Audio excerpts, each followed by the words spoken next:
So good evening to all of you. Well, it's fantastic to have so many of you online tonight. It's a huge honor and a privilege, Clem, to have you back. And I know that you have always been the most sought after speaker of anyone literally around the world. And so it's a real honor and a privilege to have you back tonight. And so excited to hear about the latest scenarios and kind of where you think the global planet's going and global economy and South Africa, etc. You know, I think we've got a lot in store for the people who are online tonight. So welcome, Clem. It's awesome to have you. Thank you, and I look forward to trying to give people a steer on the future. Awesome. So I just wanted to just kind of set a bit of a framework around tonight and really kind of give people a little bit of an understanding. You know, I think the one thing that's important is that tonight we're going to give people scenarios, we're going to give them models and methodologies, but it is always really important that everyone takes control and, you know, looks after their own, you know, destinies, their own financials, and you know, neither Clem nor myself are trying to give advice tonight. We're just trying to educate some of the methodologies that we've used and how we use them to really make it easy for people. And I think really the question that I like to ask, and it's quite a funny story, even to the point where tonight Clem was meant to be sitting at home, and we literally had this all set up and ready to go. And as you said, your internet went down literally, you know, today. And, you know, for me, when one looks at it, success in life is not how well you execute plan A, but effectively it's actually how you execute plan B. And for most of us, we spend 99% of our time in plan B. And my question really to all of you tonight is, how do you actually cope with uncertainty? You know, what does it mean to you? How do you plan? What are your methodologies? How do you actually go out there? Do you have a guaranteed scientific model to be able to look at making the right decisions for you and your family's future? Now, we're not going to give you all the answers tonight, but I wanted to share with you some of the methodology from one of the most respected people, literally globally, in terms of how one can look at different scenarios. You know, you can't just have a plan A. You need a plan A, a plan B, a plan C, depending on what happens in the global scenarios and even in the local scenarios. And a lot of that you don't have a lot of control over. You know, our goal tonight is to really, you know, one of the things that I feel very passionate about is to help people be global citizens. And the question is, well, what is a global citizen? And many different people have many different perspectives. So let's just see and get people engaged. If you go to the chat box, you'll actually be able to type in there what you think it is that is a global citizen. And for me, it's really important. You know, tonight is not one-way communication. We have every intention tonight of interacting, so I'm purposely getting you to find out where the little box is up in the right-hand corner. Go and type in your questions. Go and type in what you think it is to be a global citizen, because tonight we really want to be able to let Clem share, but equally for you to be able to interact and to go and ask a lot of questions. You know, for me, when I look at it, to be a global citizen is ultimately about freedom. It's for you to have the freedom to make the decisions you want for you and your family, where your children go to school, where your children go to university, what country you live in, what job you do, you know, where you donate your money to charity if you want to. Literally the freedom for you to be able to make your own decisions. And really tonight, the whole purpose was to learn from someone with a huge amount of experience in the essence of Clem and how they do their scenario planning, so that you too can have those freedom to be able to make those different decisions based on all the different changes. I know, Clem, you're going to talk about it a little bit later, but for me, we're also moving into, you know, not only a very, you know, interesting time. There's, you know, the only thing that really people can actually rely on now is that uncertainty and change is pretty much the only certainty. But when you take into account everything happening around the world and you overlay with regards to technology what's happening, it really is, we're in for very interesting times ahead of us. And, you know, this is just some of the stuff. In the last 10 years, it's predicted that 40% of Fortune 500 companies will no longer exist. You know, any company designed for success in the 20th century is doomed for failure in the 21st.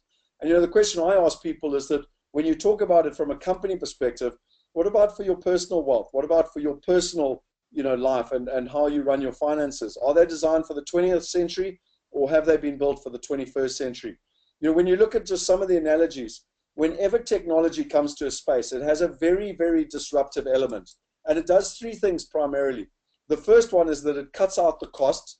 The second one is that it cuts out the middleman. And the third thing is that it dramatically increases the trust, the transparency, and the accessibility. So, I mean, if you look at any of these examples, they're going to have a dramatic impact. And two great examples is Delta Airlines. Delta Airlines was started in 1924. It's the oldest airline in the world. It's the biggest airline in the world. It services over 300 different cities.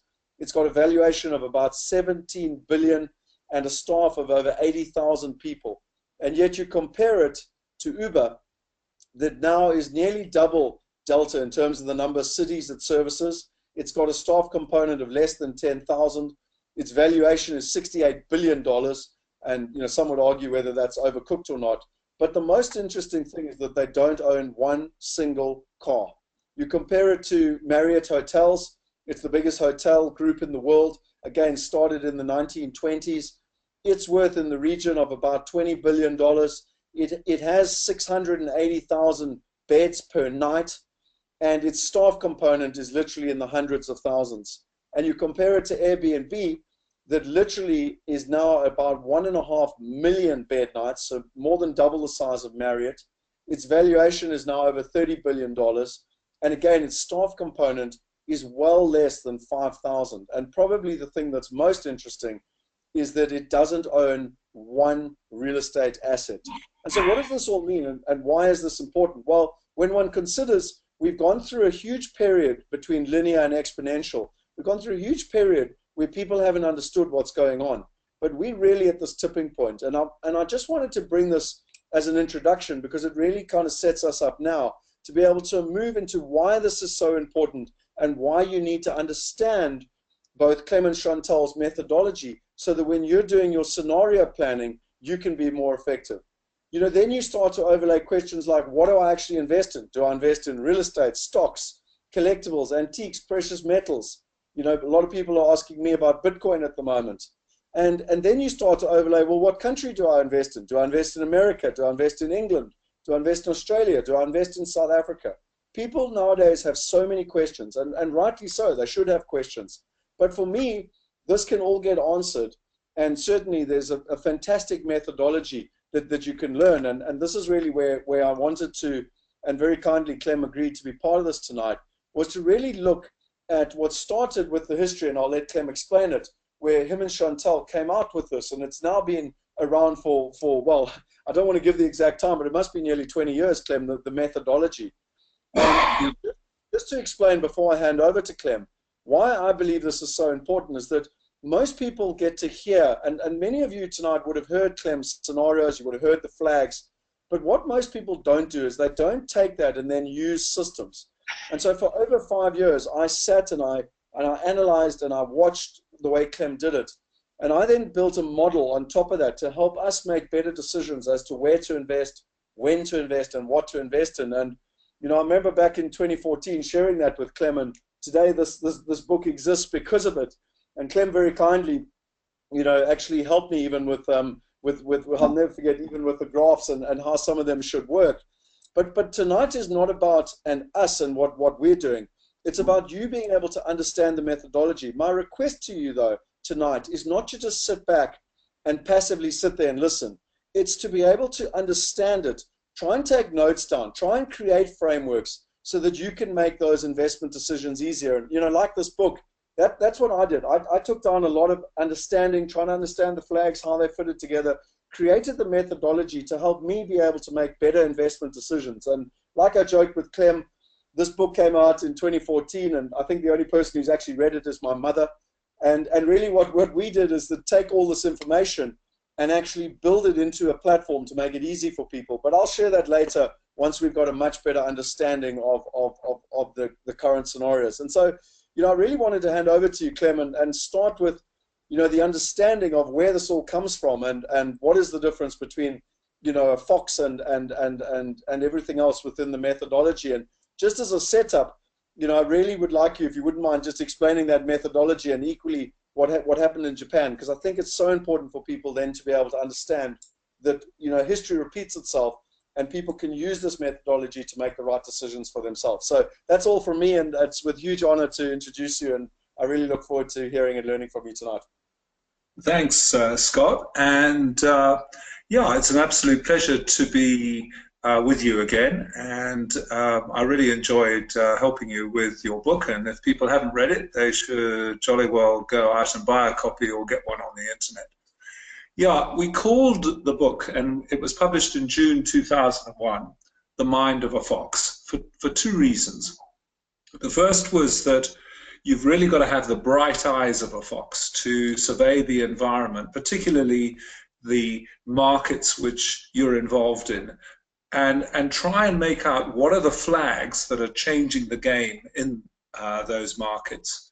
And secondly, what are the possibilities that actually flow out of the flag? So you've got to have very sharp eyes to be ahead of your competitors. But secondly, you've got to respond, as you just said. You've got to have that agility of a fox when you've spotted a change in the game to actually say, here's an opportunity, I'm going to grab it, or indeed, here's a threat, and I'm going to avoid it. And so that's why we called the book The Mind of a Fox, because there are two things about the future which are essentially given forever. Firstly, it's unpredictable, and therefore you have to play the scenarios. And secondly, you've got so many things that you don't control that the only thing you do is your response to the changes in events, and that's why you have to have that agility. So over the last few years, I've been gathering from clients and obviously in conversations with Chantel, what are the kind of flags that are changing the global game at the moment? And the first one was one which we put in the book, which was the religious flag. We actually wrote a letter to George Bush, which was published in the book, remembering it was published in June 2001. And we said that his principal risk at the time was a massive terrorist strike on an American city. And it happened 3 months after we published the book on the 11th of September.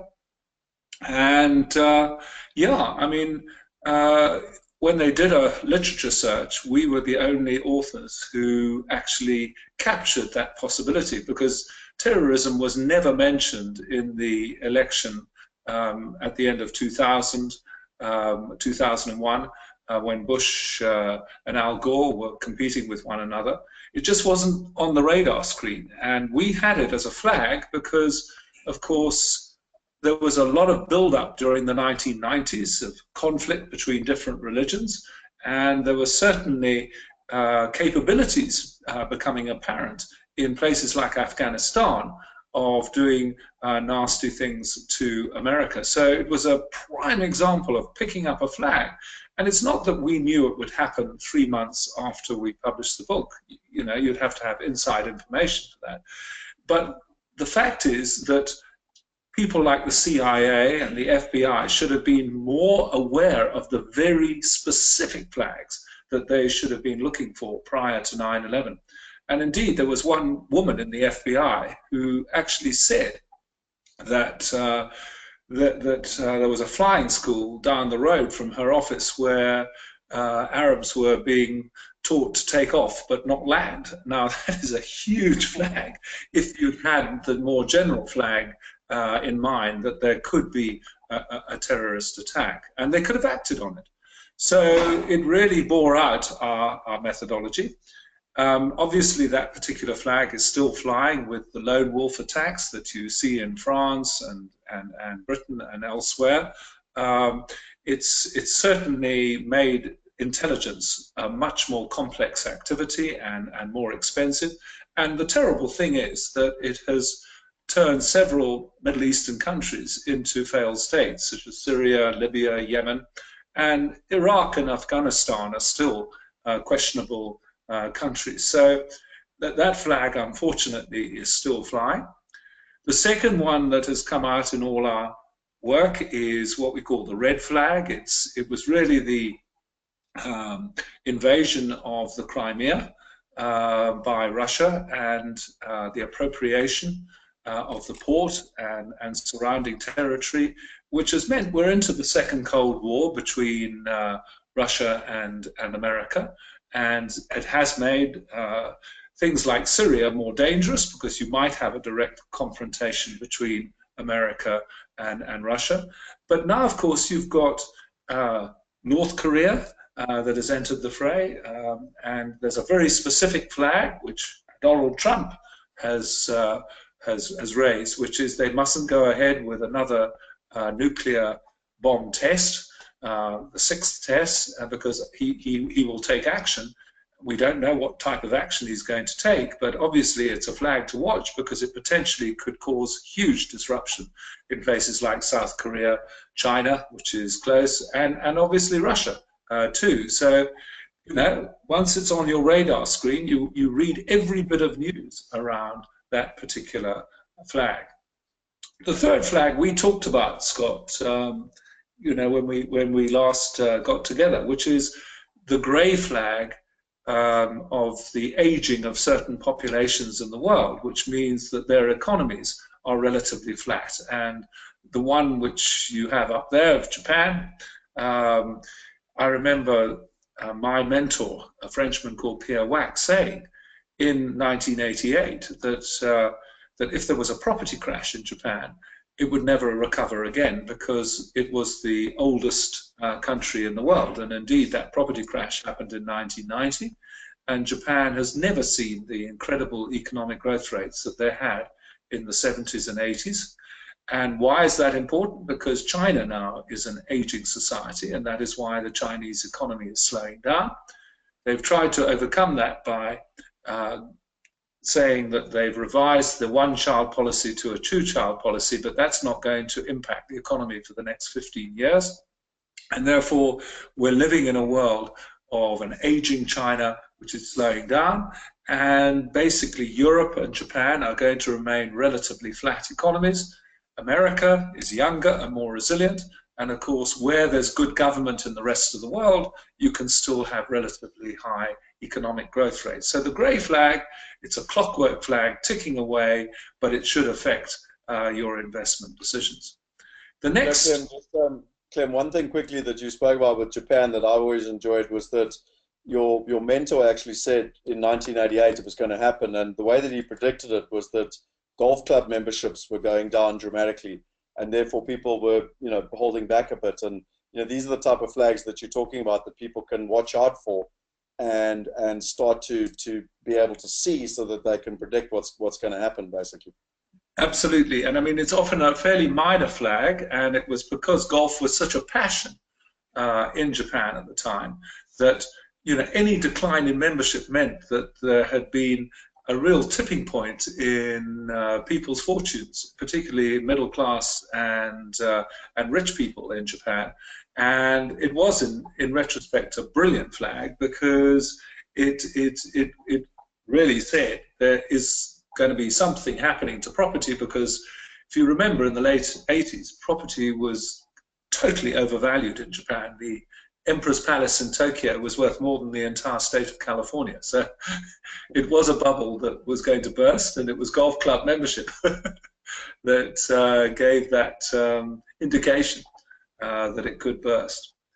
The next flag is an interesting one that, again, I referred to in a book that I wrote in November, not last year, the previous year, which I called flag watching, and it was what I called the anti-establishment flag, the fact that electorates around the world were getting absolutely fed up with politicians and, you know, the traditional political parties. And this isn't a clockwork flag. This is very cloudy. It's produced consequences which I certainly wouldn't have anticipated, such as Brexit.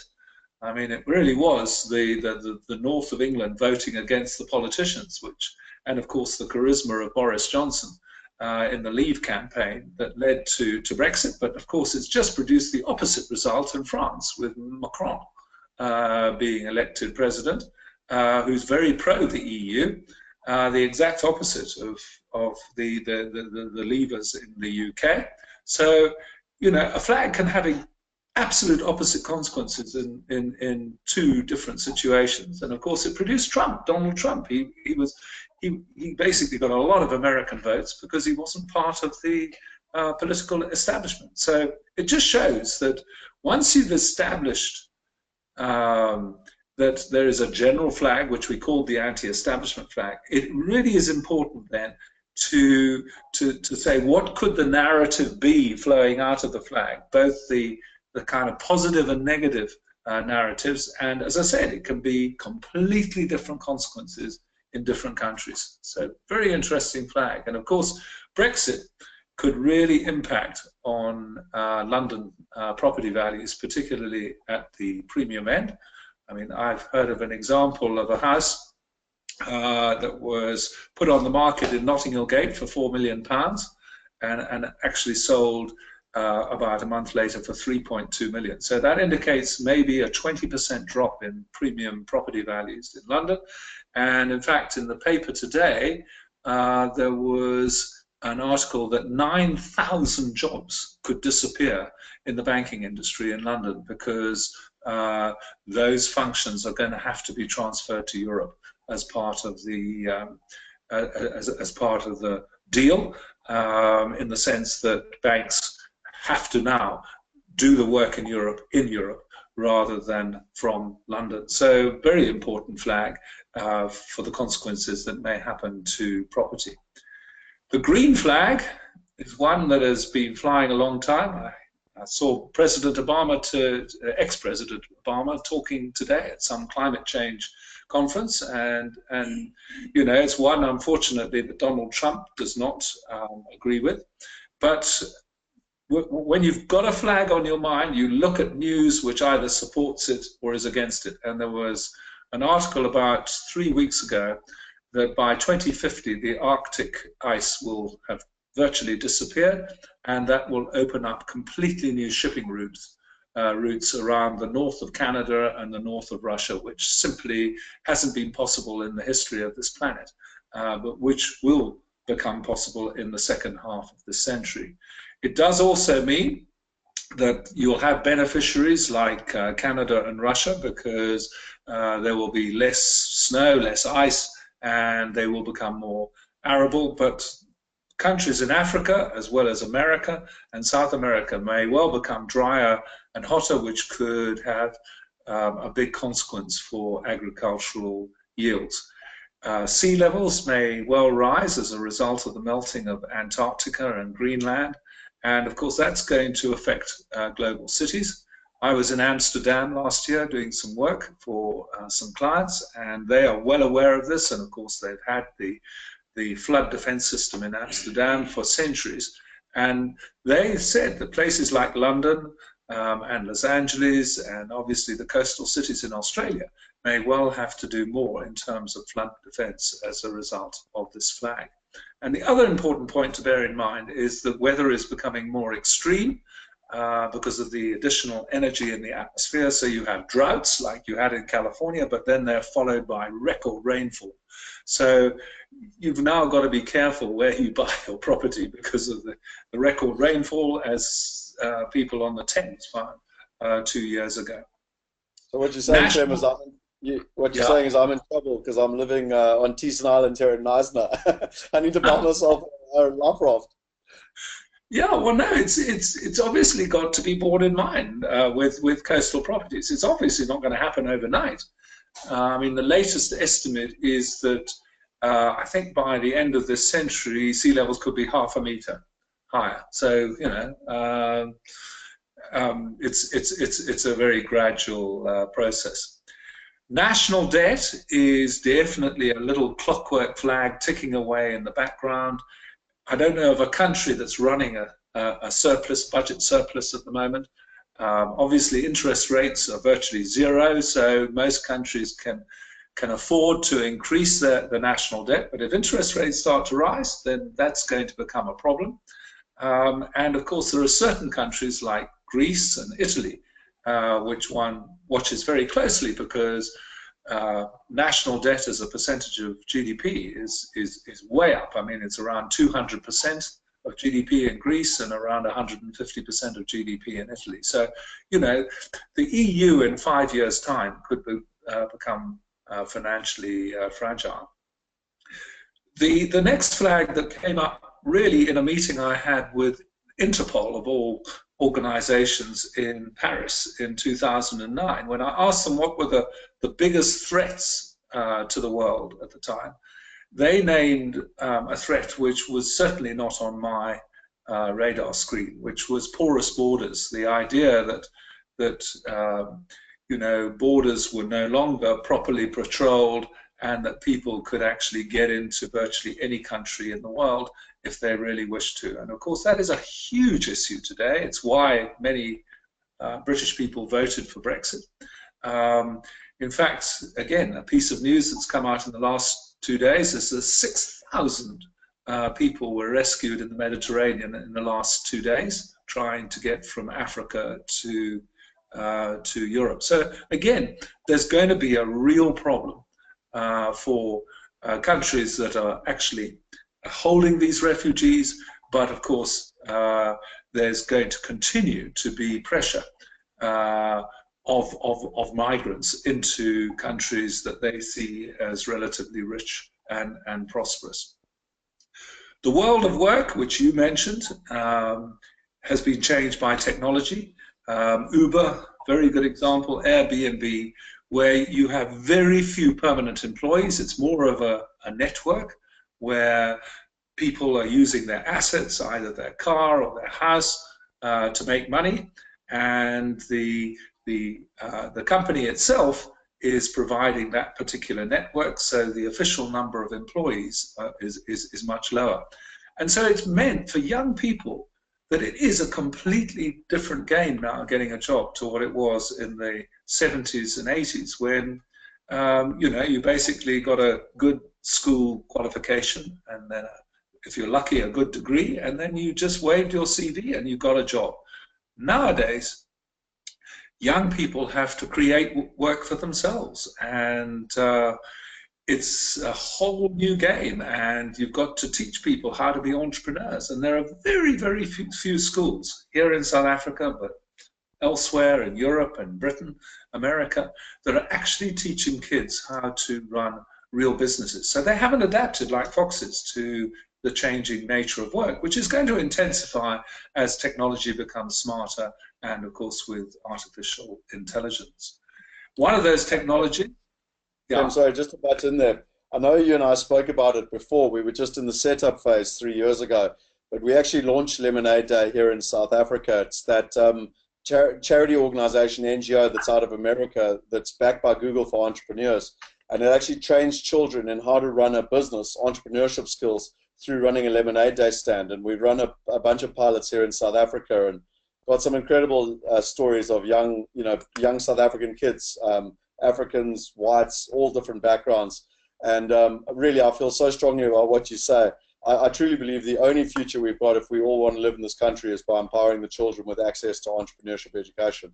And so, yeah, I just wanted to let you know. I'm not sure if I let you know, but 3 years ago we were talking about it, but we've done it now, and it's amazing. The results are incredible, you know. And watching the children, there's one little guy called Bongi that you know, literally wanted to go to a private school, and through this whole experience, it's changed his entire life. He's currently at a private school, and he's in control of his own destiny at the age of 14. Yeah, and you know what? You've got, I don't know, a youth unemployment rate here of 50%. I hear in France that the youth unemployment rate is 25%. It's certainly 50% in Greece and Spain.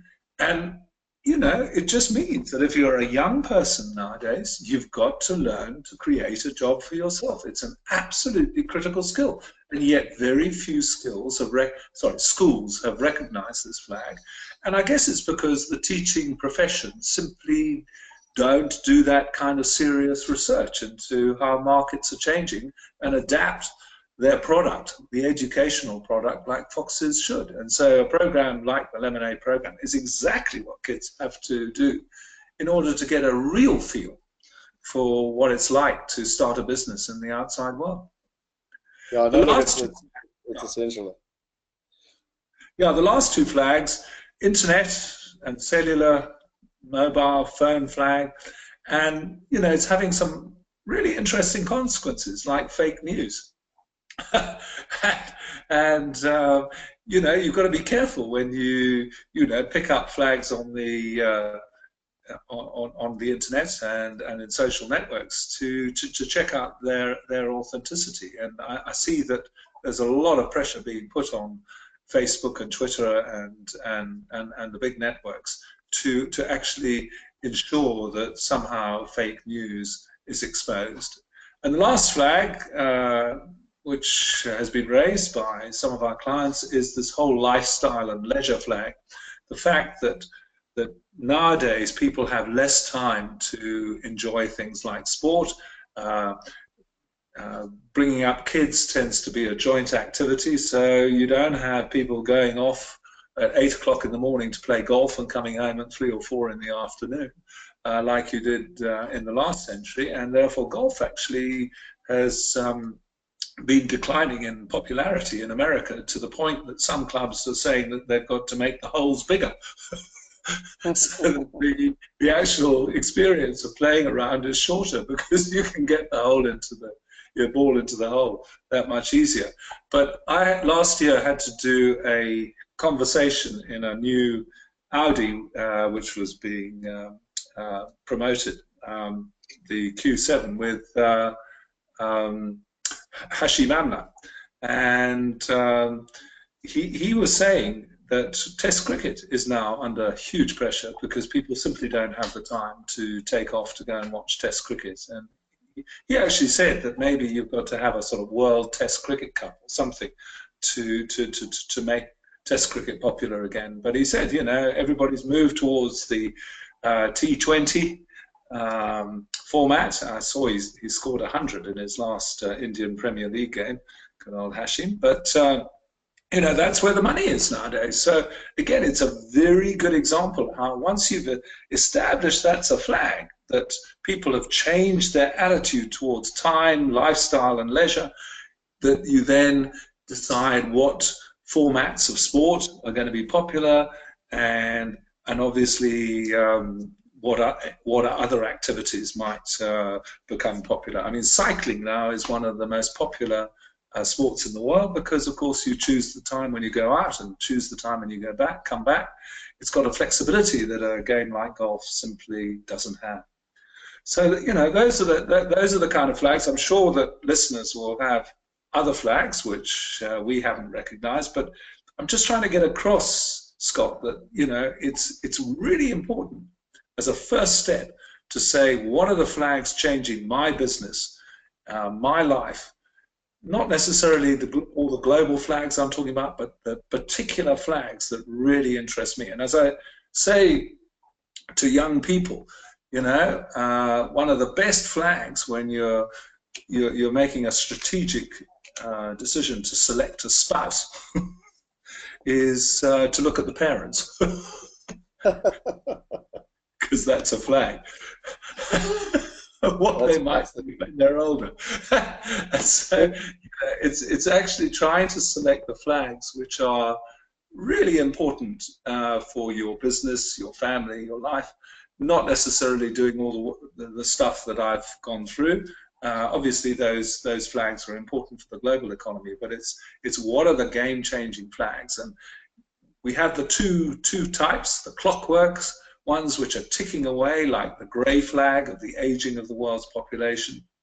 But equally, you have the kind of cloudy flags, like the anti-establishment flag, producing Brexit, Trump, and now Macron in France, who really has had no political experience whatsoever.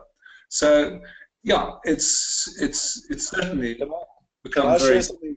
Just quickly here, Clem, two things. One is that quite a few people have said, thanks for the tip on the partner, but it's a bit late. Wish they'd heard you say that before. But on a more serious note, you know, just an analogy, just a metaphor I've used when I first heard about your flags, and you know that I've explained to others just so that they understand, is that the analogy I often use is the beach. And you know, I always say to people from Gauteng, you know, this could actually save their lives. That if they're down in, you know, Cape Town and they're swimming in Fishhook or Camps Bay or somewhere, and you know, if they see the white flag come out, they need to get out of the water because ultimately there's a shark. And whereas if it's a green flag, that they can stay swimming. And I joke with people, but I think everyone understands sharks and they will understand danger. And there's very few people that stay in the water when they get told to get out because there's a shark. And I think the point being is that, you know, this is obviously just a typical beach scenario. But what you're saying is that there's some big, really important flags. And then equally, there's some more minor flags. And then even people have them in their personal life. But the philosophy I always use is just the flag analogy to explain what you're talking about.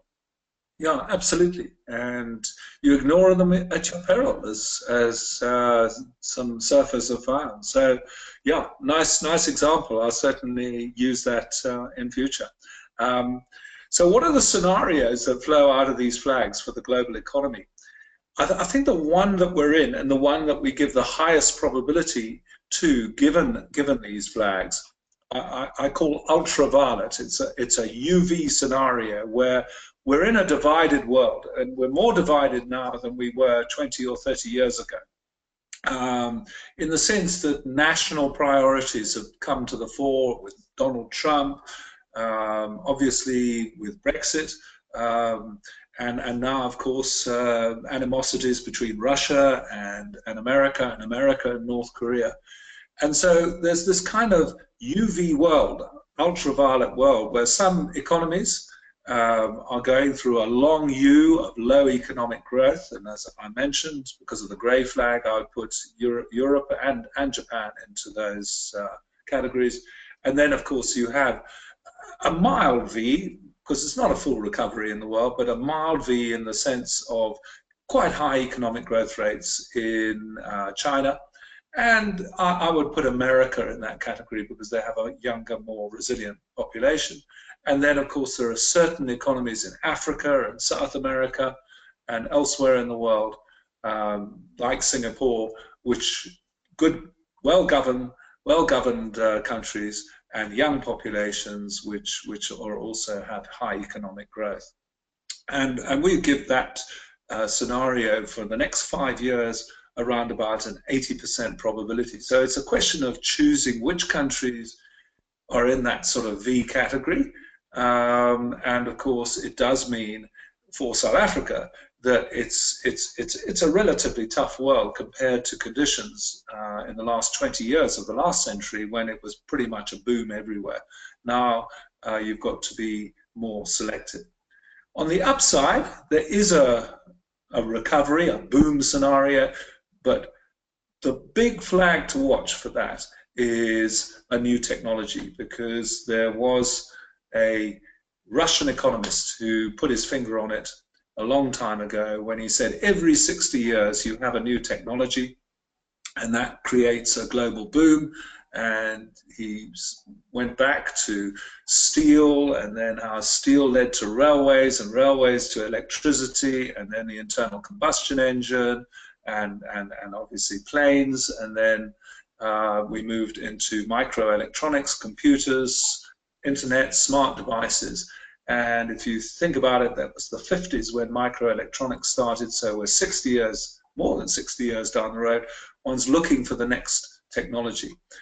Our scenario team in the 70s thought biotechnology would take over from microelectronics as the main driver of growth. But unfortunately, biotech products, particularly pharmaceuticals, have really been too pricey to become popular like mobile phones.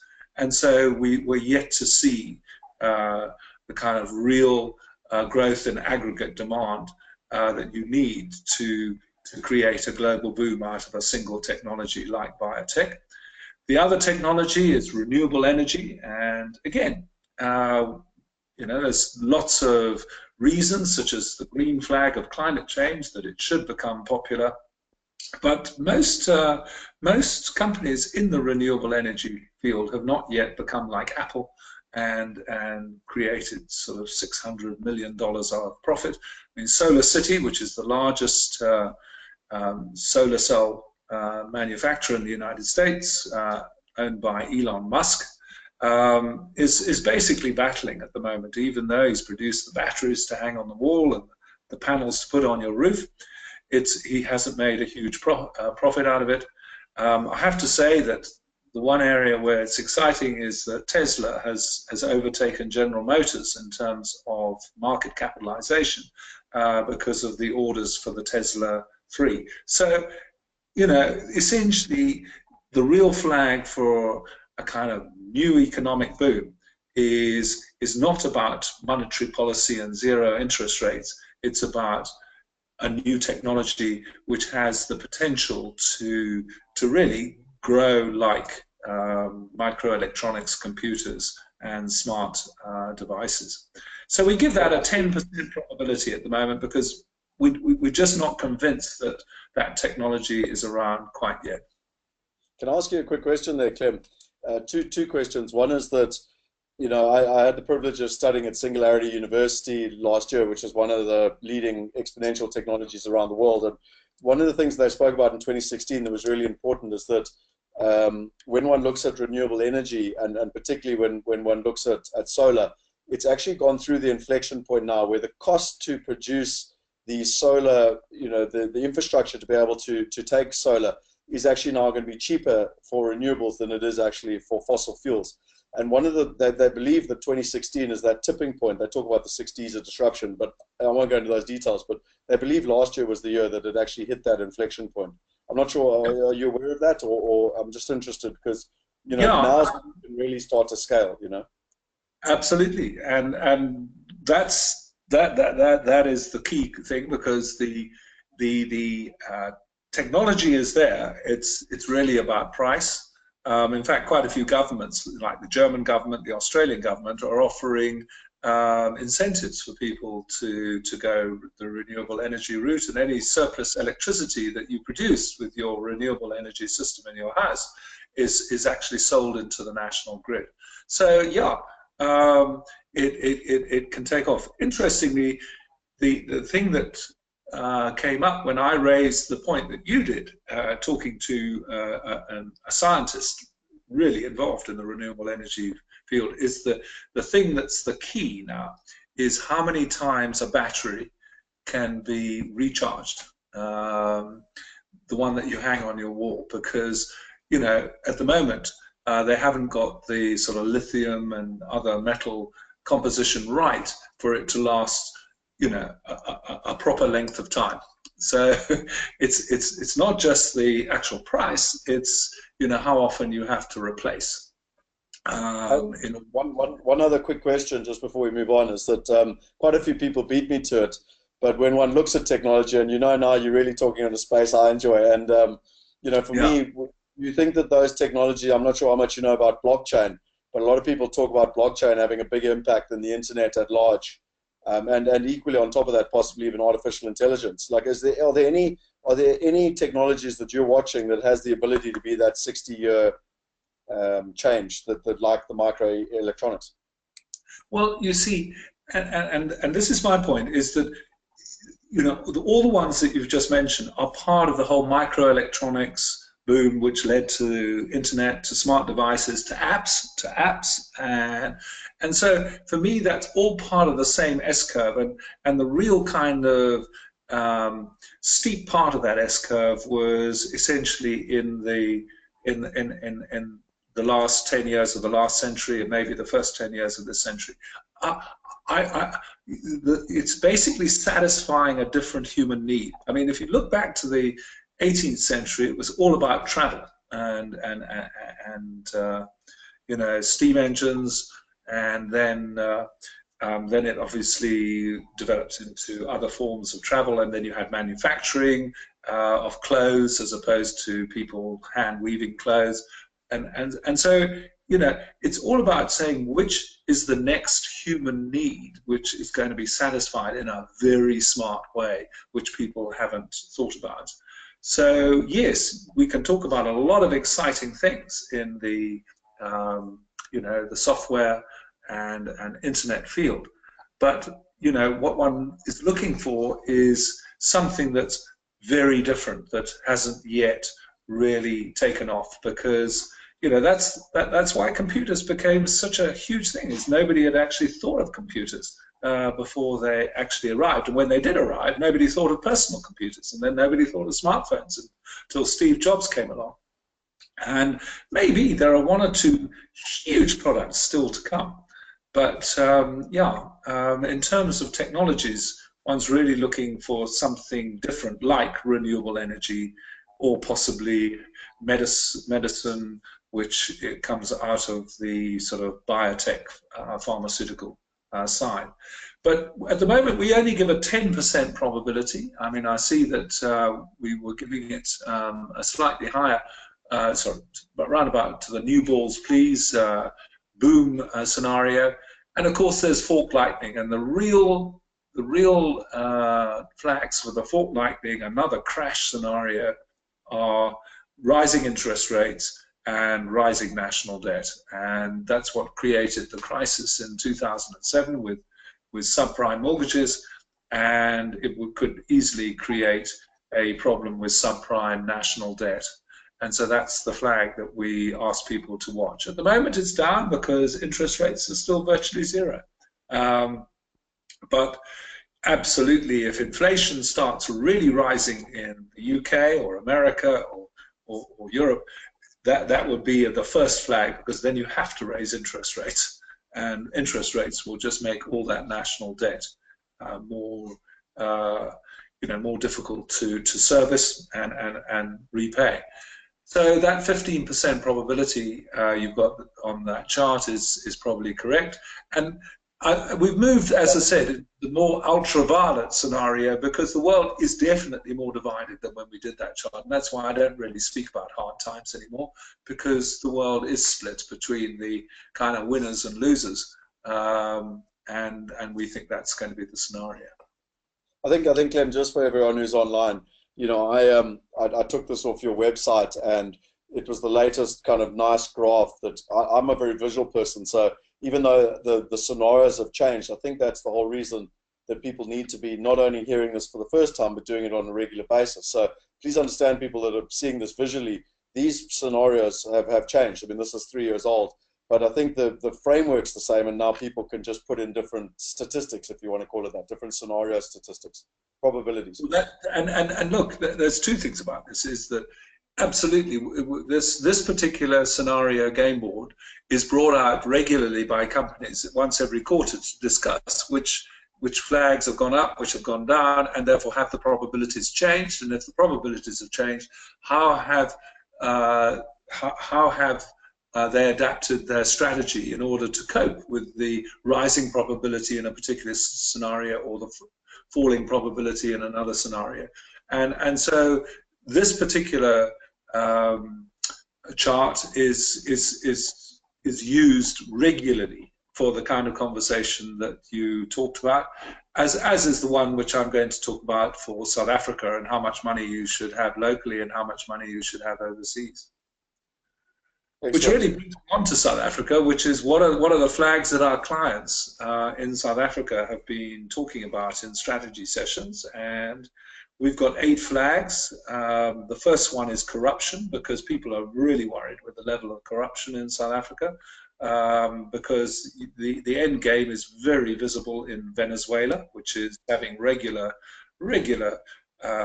riots, and people are starving in a country that was once one of the great hopes of South America because of its oil production. Brazil is another country which was considered a sort of South American version of an Asian tiger, but again, because of corruption, has now become a problem economy.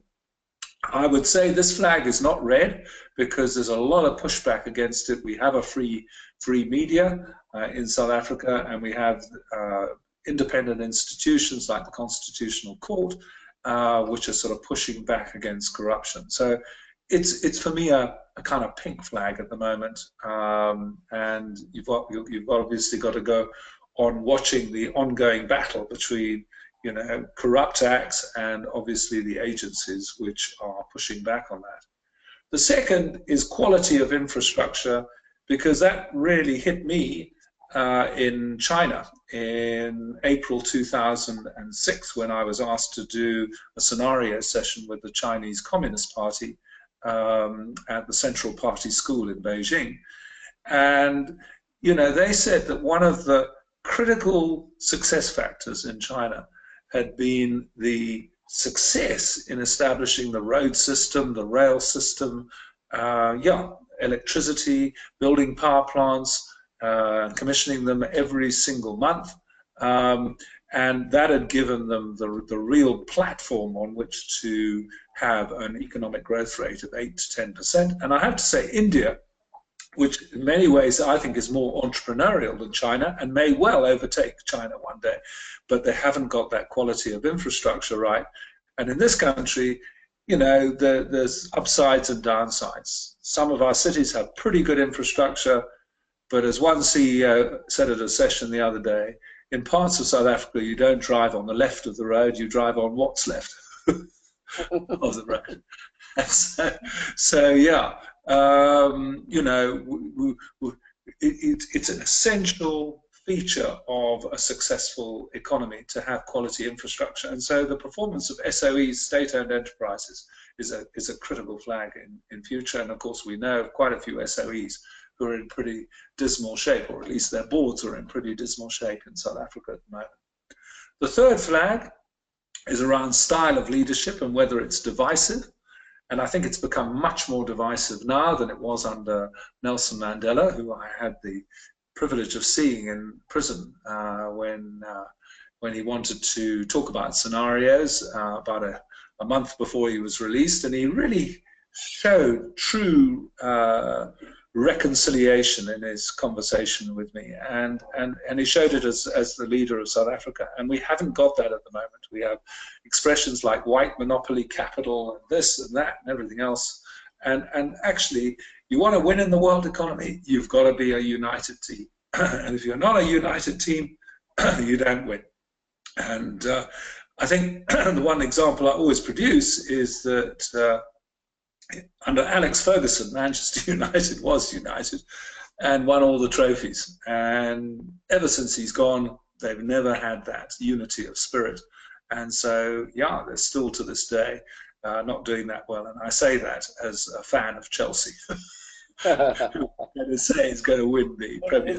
Little dig for all the people online tonight.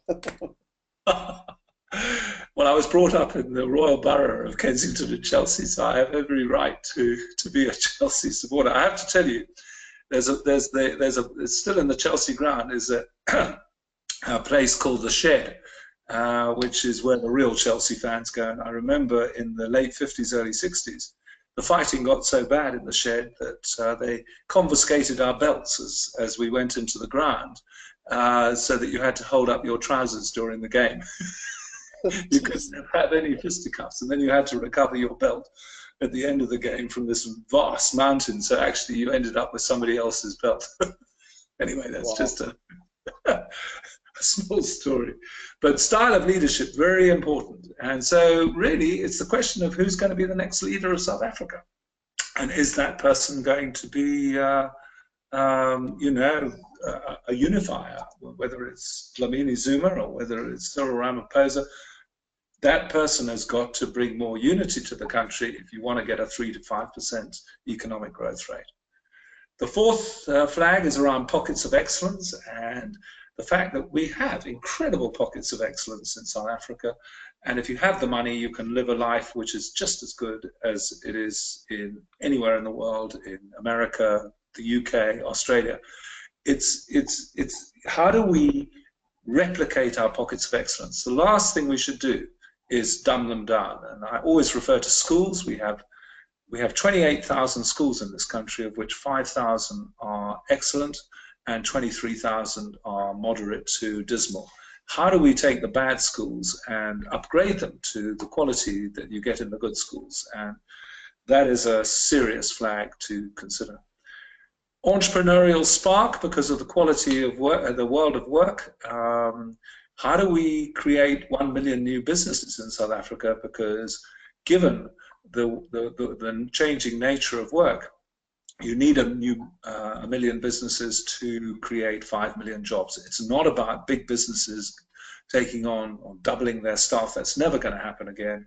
It's about how we create an immense number of new businesses and have the environment to do that. And one thing I always say to people is it's entrepreneurs that change nations. It's not politicians. I mean, James Watt changed the UK because he was the inventor of the steam engine, and William Pitt, who was a very famous politician, he was there to sort of create a decent playing field, but it was James Watt who changed the UK. And of course, in America, you've had the likes of Bill Gates and Steve Jobs, and now Elon Musk, who are providing that entrepreneurial spark. The sixth flag is one which is related to the first one, the independence of the judiciary and other institutions, and that has really come through. It's a very green flag for South Africa. And of course, we have the independence of the media as well. So long may that flag stay raised. The seventh flag is a very red flag. It's nationalization of the banks and the mines and other industries, which would be sort of considered one way to go about radical economic transformation. It hasn't worked in any country, and that's why the Russians have moved away from it, the Chinese have moved away from it. It simply doesn't work. Politicians are not good at running businesses. They must leave it to the entrepreneurs. And anyway, the state should not be involved in taking the risk in businesses. I mean, take over the mines, you're going to inherit the risk of the mines when you should be spending taxpayer money on schools and hospitals and other things like that. The last flag that has been raised is also a very critical flag around land ownership, because if you go around about land ownership in the wrong way, with a sort of forceful appropriation of land with no compensation and of course invading land, it could lead to a civil war in this country. So yes, land ownership has to change in this country, but it's got to be a change that is agreed by the parties. I believe we need an agridesa, a sort of an agricultural codesa to negotiate this, because we have very skewed land ownership in this country. But for example, I believe that we should have the same model that we have in business, which is mixed ownership of a company, and therefore, farmers should be considering, creating companies in which share capital is shared with their workers. And I know that quite a few farmers have gone this route, and it certainly works. And we've got to look at innovative ways of creating a much higher percentage of black land ownership, but not in a way that either causes a civil war or indeed leads to a drop in the food production, because then our food security then becomes a big issue. What does this create in terms of scenarios for South Africa? Well, three. The first one we call Premier League. It's where we're competitive and essentially we have achieved internal harmony. It is a scenario we've been in because for the last 150 years we've been the largest economy in Africa. Now we're being rivaled by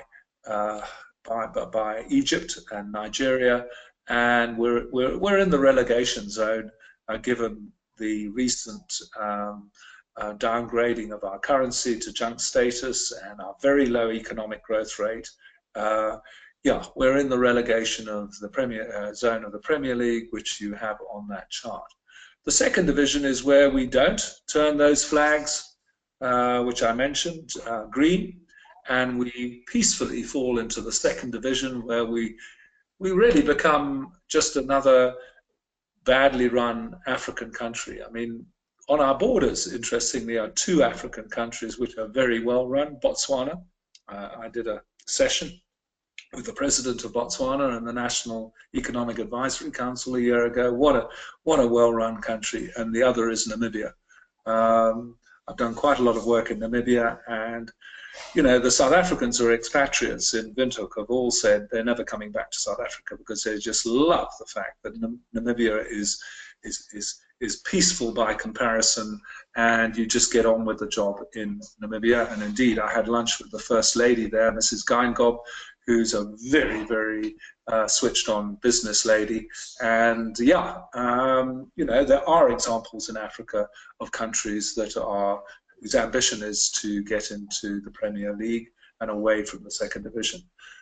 Obviously, you can't be competitive if you have internal conflict, so we rule out that scenario altogether.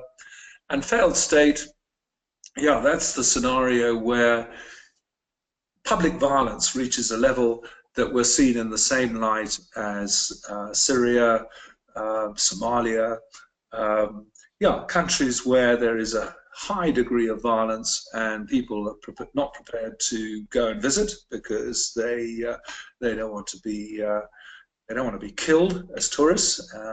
In our case, I have to say the tourist industry is booming in Cape Town, because it's not seen as a dangerous place to visit, and it's very cheap by global standards. So obviously a failed state is where tourism virtually drops to zero, and obviously a lot of businesses move outside South Africa because they don't want to risk their employees, and of course people don't want to risk their own families. Now, in that slide, Chantal and I gave it a 25% probability, but we've reduced that because of the green flag of the independence of the judiciary and other institutions, and we're seeing the pushback, and we're seeing a genuine desire to try and create an alternative economic model. As I said, if it's based on nationalization, that would be a red flag. So essentially, the failed state scenario, we would keep it a sort of 10 to 15% probability.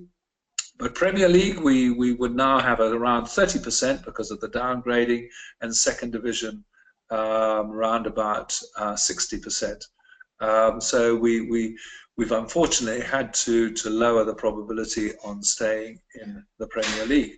And as I said, you've got to consider as a fox how you adapt your strategy as a business in terms of diversification around the world in order to cope with the greater risks of falling into the second division. So there you go, Scott. That's the flags and the scenarios, and I'm open for any questions that you'd like to raise. Oh wow, there are a lot of questions that's come through. So I'm going to try and figure out how to do this. One quick just before we get started on the questions. One thing that I remember very, it was a very important lesson that I learned from you years ago, and you spoke quite a lot around two things. One is on the whole basis we were talking earlier before we started on the difference between kind of unsophisticated investors and sophisticated investors, and the real understanding between income and capital growth. And you had two stories. One was your family home in England, and also the stock market over the last 100 years. And I'd love you just to share that while I just look through these questions and see where to get started. Yeah, the property in the UK was my mother was brought up in the most beautiful house in Camden Hill, which is in Kensington, where I was also brought up, but not in that house. The family decided to sell it in the mid-30s for around £35,000, and then it was sold to a Russian in 2013 for £70 million. It's one of the finest properties, I have to say, which is close to Holland Park. And you might say, wow, you should have held on to that property. And being an only child of my mother, I often said exactly that to her. But if you look at the compound interest rate that gets you from 35,000 to 70 million in that space of time of 77 years, it's 10%. It's it's not that high, 10%. And indeed, if you look at the 100-year Dow, it's also around 10%. It's just a little bit below 10%. But the critical thing about the Dow Jones Industrial Average in America, creating that almost 10% compound growth rate per annum, is that two-thirds of that growth was dividends and the reinvestment of those dividends, and so it's overlooked by a lot of investors that actually dividends really count, and in terms of your wealth strategy, you mustn't just look at capital gain. You've got to look at dividends. So I mean that leads in really well, because I think for me, I learned that, well, not only from yourself, it's really interesting. If you read Warren Buffett's book, he invests for the same reason, for income, and then even from my uncle, when we were in the middle of the crash, I asked him why he invested in Coca-Cola, and he said, well, Coca-Cola is in 100+ countries and different currencies, and quite frankly, it pays a dividend. And I was like, oh wow, starting to notice a massive trend here. I just wanted to share with people just quickly, there's a lot of questions that I wanted to run through, but really what I tried to do many years ago now is to take a lot of what Clem said and then start to have scenarios and what I called in those days a probability calculator. Now, this is not necessarily right or wrong. It's just merely a framework. And what it allows you to do is it starts to help you make decisions as to where you should invest between local versus offshore, and equally even between different countries. And I mean, these graphs are these specific graphs I've got are from my book, and I've purposely put them in there because they'll be the same as in my book. But obviously, I've learned tonight, just like all of you have learned from Clem, in terms of some of the different scenarios, some of the different flags. What I need to go back now is then go and actually plug in the models and really be able to take people through it. And I'm going to mention it later, but we've got a bunch of events in May that I'll be doing around the country. It's the 25th of May in Johannesburg, the 30th of May in Durban, and the 1st of June in Cape Town. And I'll then be taking people live through this so that we can actually look at some of the methodology in terms of where it is. So, as Clem said, should you be investing in America? Is it England? Is it Australia? Is it South Africa? Plus, many, many other countries. And I think the methodology is that you need to be able to have systems. And so, taking into account everything that Clem said, we then have built the systems and the methodology which helps us decide where do we invest, when do we invest, what countries do we invest in, what do you invest in, do you invest in different asset classes, etc. And I'm not going to go through it tonight, but I am going to spend a lot of time at the event talking through our GIDS process and the global investment due diligence system and how it actually works. And this is what Clem was referring to, that where he actually helped me visually make this easier for people to understand. But you put in all the fundamentals, you take the scenarios, and the one thing I've learned about investment is that things don't change. The numbers might change, just like what Clem's showing you with the flags might change, but the fundamentals of investing don't change. And so what this allows people to do is then go and actually be able to change it and to look, where should I be investing based on risk and return, etc. And there's many methodologies, and again, I'm not going to go through it in detail tonight in terms of how one actually does this. And I really want to share with people so that they can empower themselves to be able to make the right decisions. And like I joked right in the beginning, this stuff is all in our books. This is a 100-layer multi-system that looks at which country, which suburbs, are they close to education, the property features, etc. And what I really realized is that most people don't have time to read books anymore. And systems like from Dr. Dolph de Roos, if you've come across this book, and I know, Clem, you've shared the stage many times with Dr. Dolph de Roos, one of the most respected people in the world when it comes to real estate investing. And these are some of the models he uses in terms of looking at properties.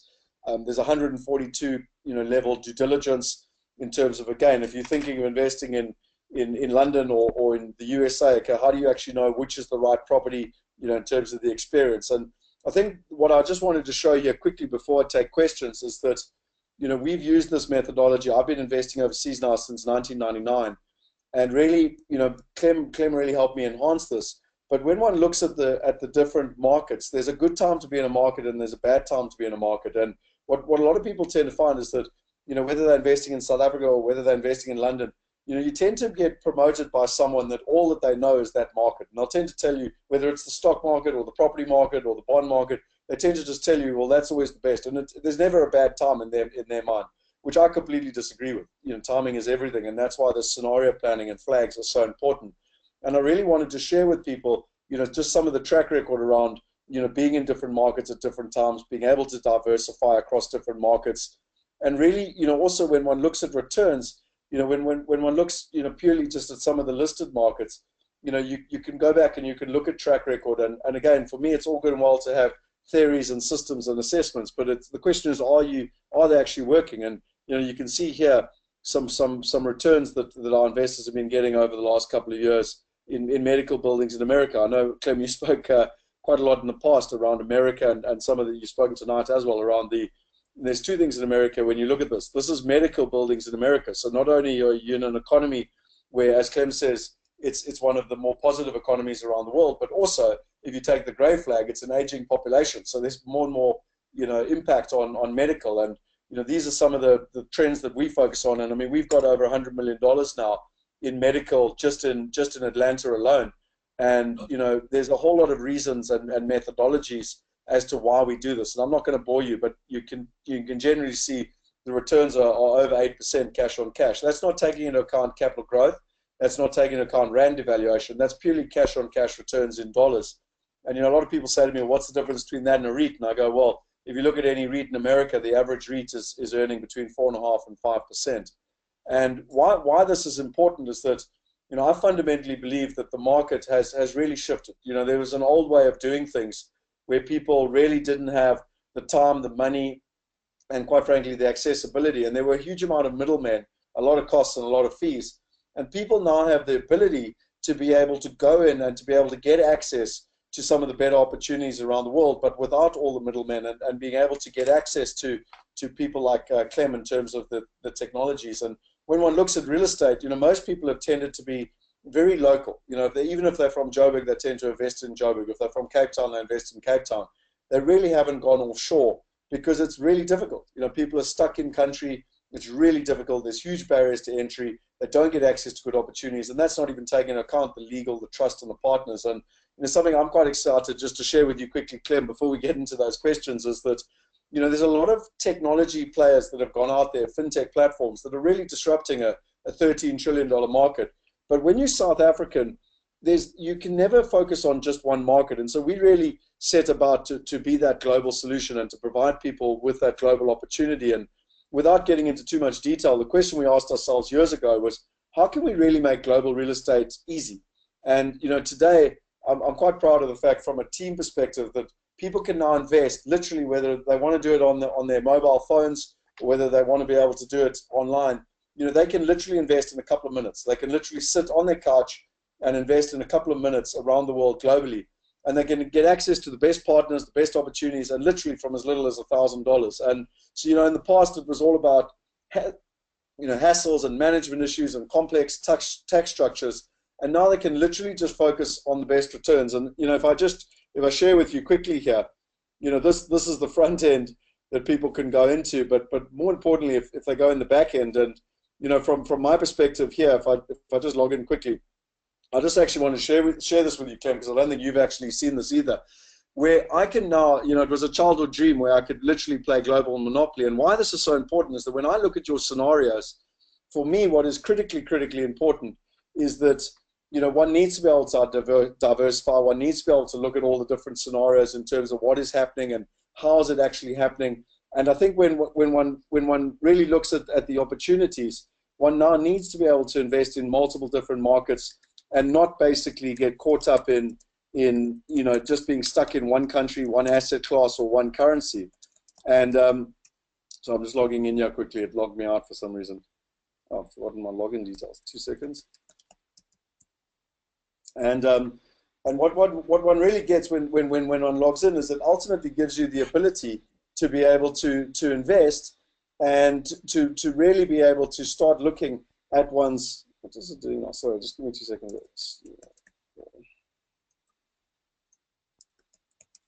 Can't remember my own password. So, when one looks here, and again, I'm going to spend 2 seconds on this, but I mean, you can now literally look at managing your global portfolio. And, when you look at your fund investments, you can go into whatever it is, whether it's the medical buildings in America, whether it's, opportunities in Australia, opportunities in London. And you can literally click on, you can get access to all the different information. You can manage all your different wallets now, your bank accounts. You don't need to have bank accounts all around the world, all in one place. And then even when it comes down to securities, we've actually built it into a back-end regulated listed exchange, so basically a stock exchange. And people can go in and they can literally see what they've invested, where their fees are. And I'm not going to bore you tonight, but with blockchain, in terms of where things are going. So it is really exciting what is possible now. And, I joke with people, but we launched a campaign about a week ago, actually on Freedom Day, the 27th of April in South Africa. And we're really allowing people to go on, and anyone that actually registers on the platform can actually win an apartment in the tallest building in Cape Town. And people say to me, what's the catch? I've got a good friend on tonight, actually, Quinn, that asked me, what's the catch? And, for me, it's a very simple analogy. It's the same as Uber giving away free rides, because once you've tested that there's a technology out there that can offer you such a better service, one tends to, want to be able to use it. And that's really all we're doing. We're enticing people to want to be able to participate. I think, I'm not going to bore you because I really want to get into the questions, but we've now got investors from 18 different countries. We've had $55 million go through the platform. And one of the things that I'm proudest of is that we've got a team of over 50 people. But what I'm proud of is that we've got a 70% reinvestment rate. And that team is really enabling that to happen, where people are seeing that it's working and that they're reinvesting in terms of where they were.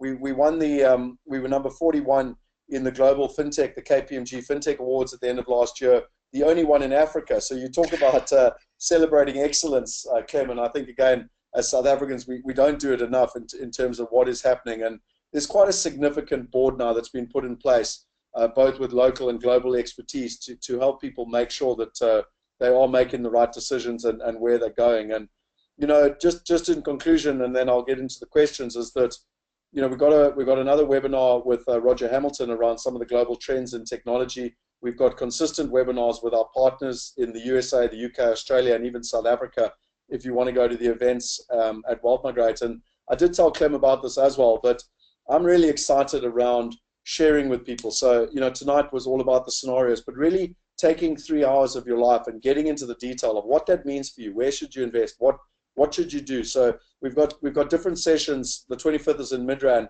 and in the morning it's all about property. How do you invest around the world, and ultimately getting into the detail, taking these scenarios and ultimately being able to implement them properly. In the afternoon, it's all around technology. How and what is happening from an exponential technology perspective. We've got Willem van der Post, that is an ex-partner of Deloitte's, where he actually headed up their entire exponential technology division. And anyone that's in real estate has to be there to truly be able to understand what is happening. And then we've got our private wealth partner dinners, which is for our wealth partner community. And we're repeating that session. So there's 2 separate sessions, one in the morning, one in the afternoon, for people that are specific. And then obviously in KZN in Durban, we've got the same thing on the 30th of May, and then in Cape Town on the 1st of June. And then a wealth weekend, which is for all our wealth partners that are getting together at the end of June. But I think really what for me is critical is that when you take what Clem's talking about and you overlay that with technology, these are the things that people really need to understand if they want to start having an impact and making the right decisions for them and themselves. And that's, you know, what I wanted to do tonight was to help to understand the framework, and then ultimately in those workshops, you know, be able to give people the guidance as to how and what they could do. So I'm going to put up this slide here. And really the thing that excites me most is that people have the ability to now participate from as little as $1,000. And even in South Africa, we've now launched it where you can literally get involved from as little as 1,000 Rand. And if you do go online and register, literally wealthmigrate.com, you'll get a copy of my book, Property Going Global, which Clem referred to earlier. You've got a whole lot of videos from Dr. Dolph de Roos. You've got all our different white papers. And really, for me, it's about adding value. I wanted to ask some questions here, Clem, because there's quite a few of them. And one of them said, "Hi, Clem. I was fortunate to overhear a speech you gave to the new graduates, I believe UCT students, some time ago. My question is, with the new South African Rand predicament, is maintaining your finances in South Africa still a good investment?" Yeah, my view, I mean, I can only go by myself, is that I've still got, you know, a very large amount of money sitting in South Africa because, you know, I live here. And, you know, I always remember back, I think it was in the early 2000s, when a lot of people were saying you've got to sell your rands and go overseas. And in fact, the rand sort of doubled in value in terms of overseas currencies, and a lot of people were very sad that they'd put all their eggs in one basket. So, you know, one really should try and have enough rands in this country to basically live your life and obviously put money aside for a pension if you're going to go on living here.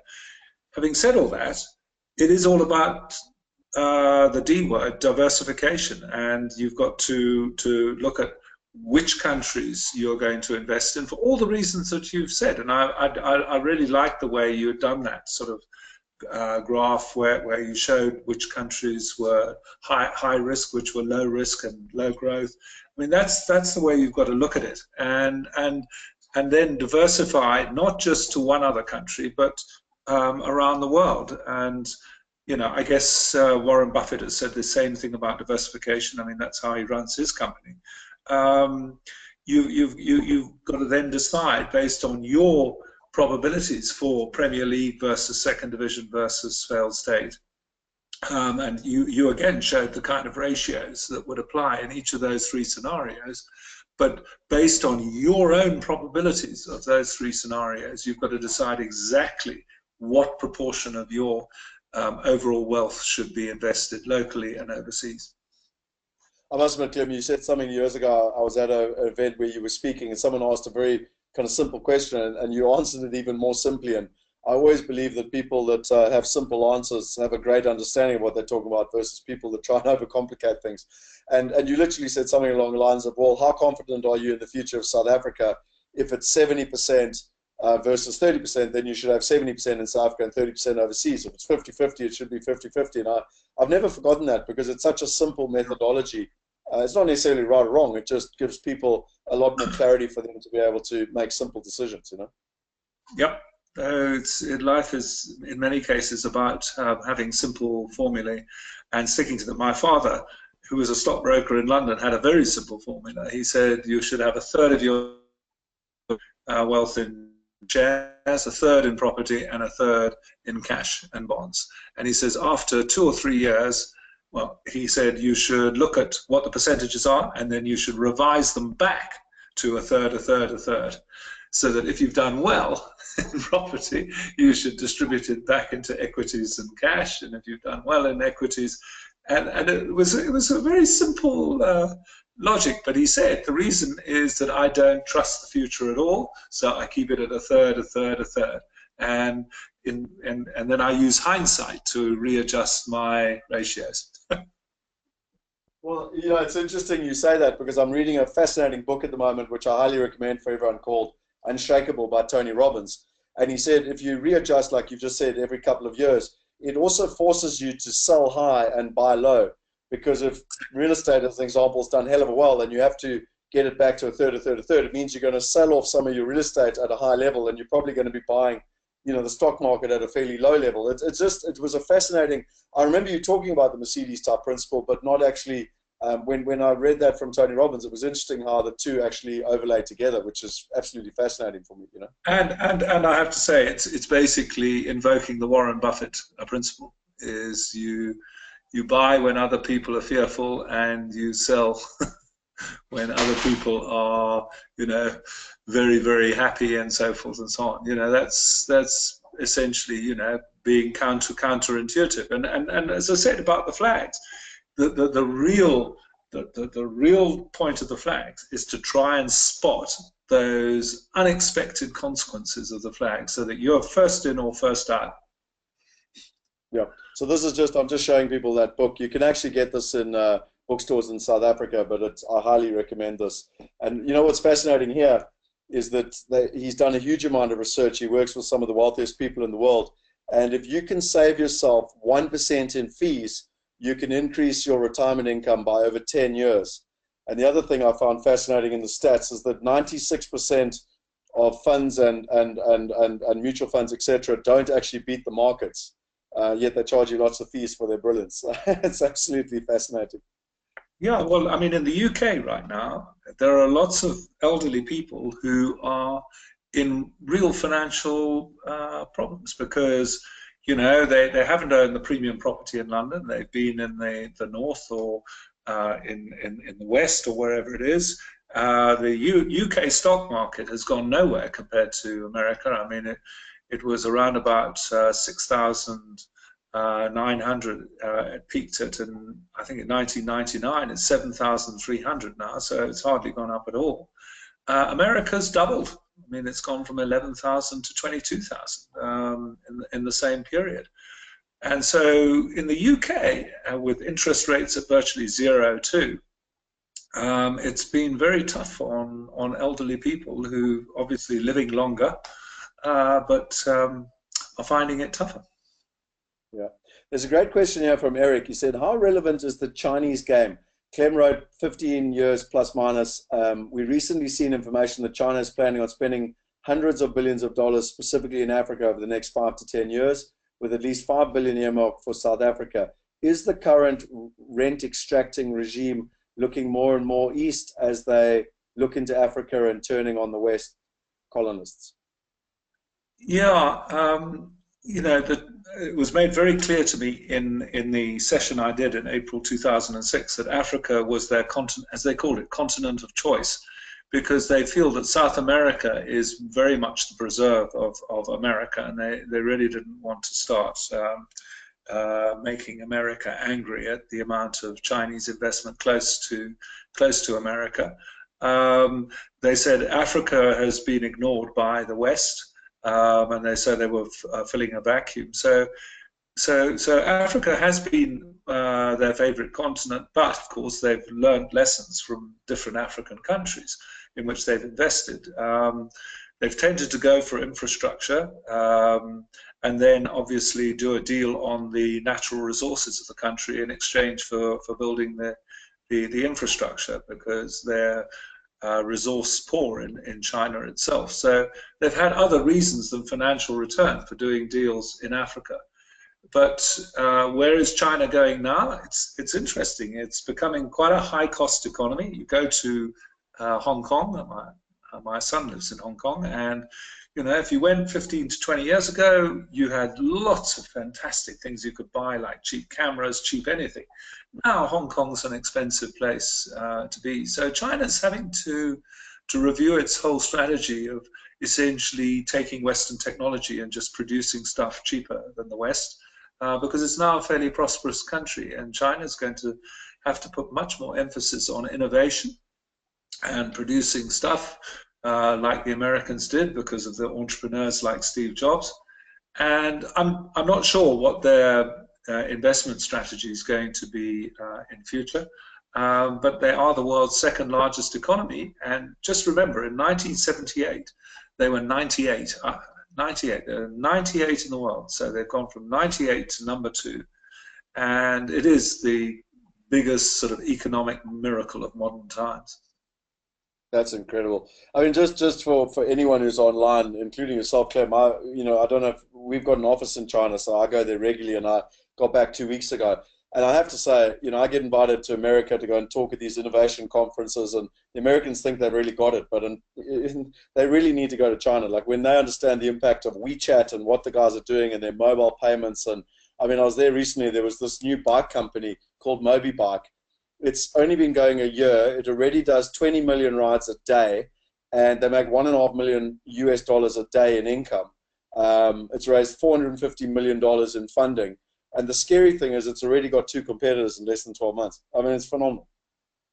Yeah, no, I mean, China's definitely moving into high tech. I can't remember what the headline was in the UK today, but there's another high tech Chinese company that's moving into the UK with completely new products that aren't available in the UK at the moment. So that's where the Chinese are going. And you've just got to remember, they were the #1 economy in the world in 1700.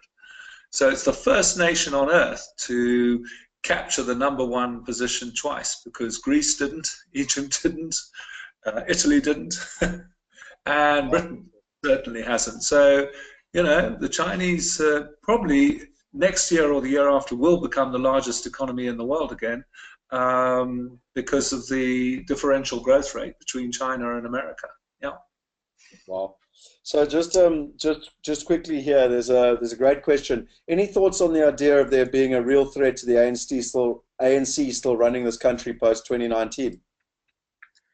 Yeah, obviously, the biggest flag I told people to watch last year was the municipal elections. And the ANC did not do well in the municipal elections.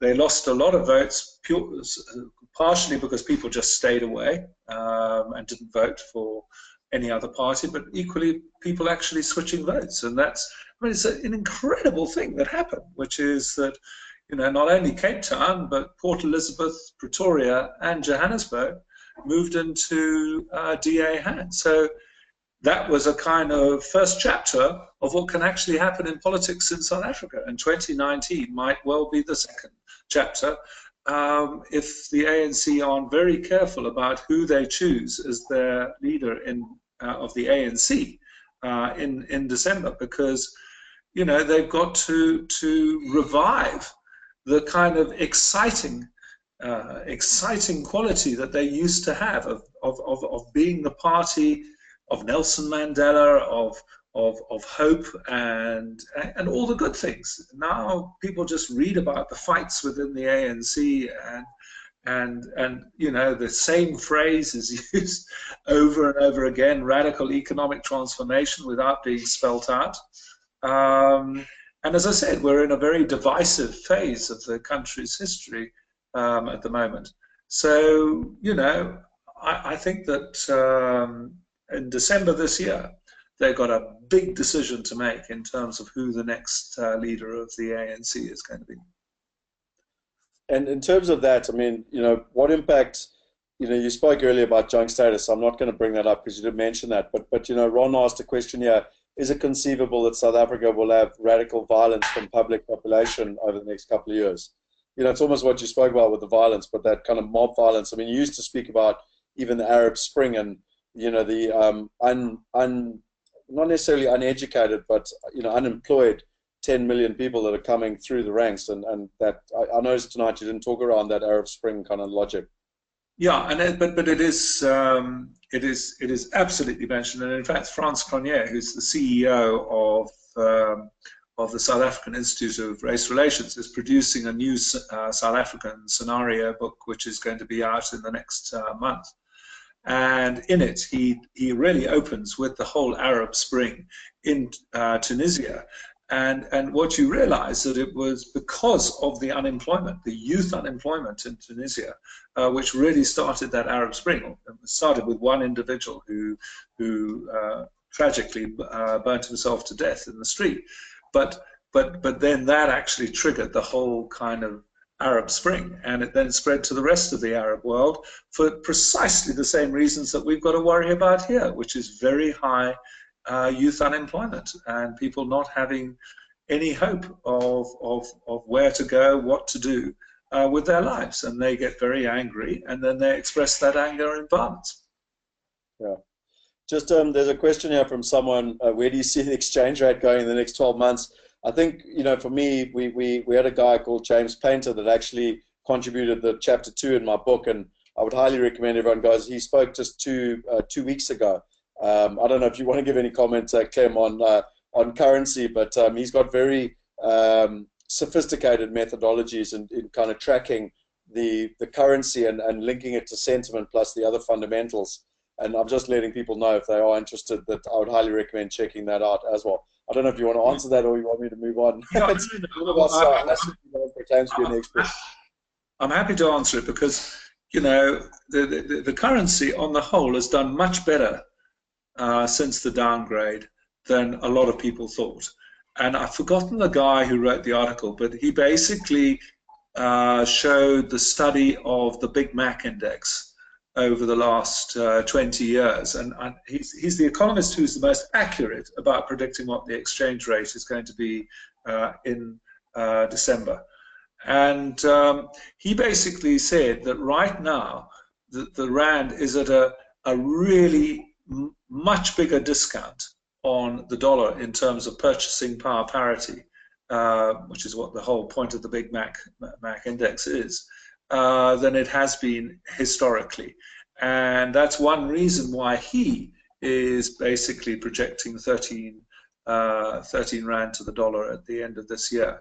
But it was just quite an interesting take on it, that you've got to really study the purchasing power parity of the Rand. And it's why the tourist industry is doing so well in South Africa, because it's an incredibly cheap place to visit. I mean, I remember in Hong Kong a few weeks ago, a cappuccino in one restaurant cost me 100 Rand. Well, I don't think there's any restaurant in South Africa where you pay 100 Rand for a cappuccino. You know, we are a very cheap country, and for that reason, the Rand may not tank in the way that some people have suggested it would if we were given junk status.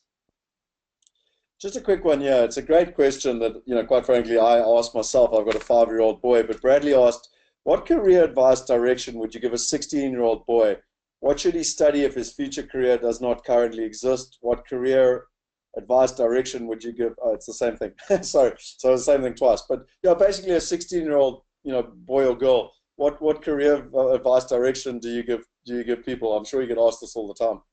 Yeah, and my answer is very simple: is that question would have been very correct in the 60s, 70s, and 80s, because that's the way people worked their lives. They sat back and said, what is it that fits with my talent, my passion, and then looked at the companies that might actually, make it happen for them. But as I said earlier on, the biggest change caused by technology is that young people have to become much more innovative. They have to actually look at maybe approaching some of their friends to work in small teams, and then they've got to decide what they're very good at and what they're passionate about, and say, what marketable products can we produce given this passion? And then they've got to draw up a business plan, which means that they try and minimize the amount of money that has to go in up front, and obviously creates revenue which is more than expenses, and then they've got to go to their respective parents and get the capital. They've got to start the business. So it is a totally different approach. or sorry to butt in, but or to use crowdfunding. You know, Roger Hamilton is online tomorrow night. Unfortunately, the both of you were only available this week. But his son actually started his business at the age of 14 and raised $45,000 through crowdfunding, and is off to the races. You know, so really, there's great technologies out there now. You know. Back to your $1,000 point.